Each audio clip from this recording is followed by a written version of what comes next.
जैन देखिए क्लास 10 ठीक है। क्लास 10 के एक्सरसाइज 1 का जो है एक्सरसाइज 3.1 का क्वेश्चन नंबर 2 का क्वेश्चन नंबर दूसरा है ठीक है। इसमें बोला है क्वेश्चन देखिए मैं इसमें पढ़ रहा हूँ।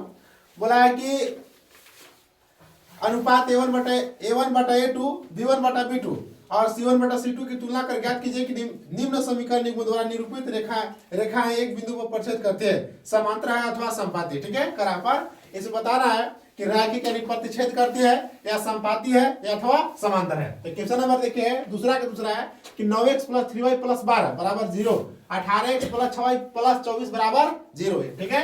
इसको हमको तुलना करना है।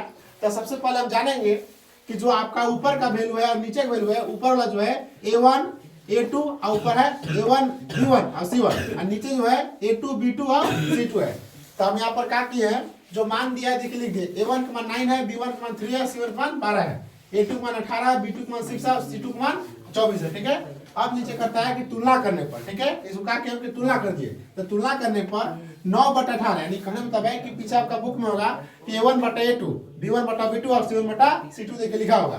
तो उसी का आधार पर हम क्या किए 9/18 किए, 3/6 किए। तो सबसे पहले a1/a2 और b1/b2 को देखें कि वह समान है कि नहीं। तो 9 दूना 18, 9 × 9 9 दूना 18, 3 × 3 और 3 दूना 6 ठीक है।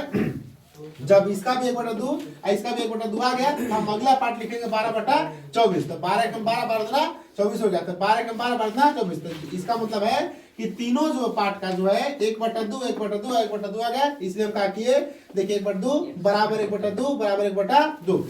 तो हम क्या किए नीचे कि a1/a2 बराबर b1/b2 और c1/c2 कहा लिख दिए, काहे कि इसका तीनों पार्ट जो है बराबर था, इसके लिए हम a1/a2 b1/b2 और c1/c2 लिख दिए। अब हम यहाँ लिख सकते हैं कहता है ये क्या है, तो जब तीनों पार्ट बराबर होगा तो यह समपाती रेखा होता है। हम यहाँ लिख देंगे अतः यह क्या है, समपाती रेखा है,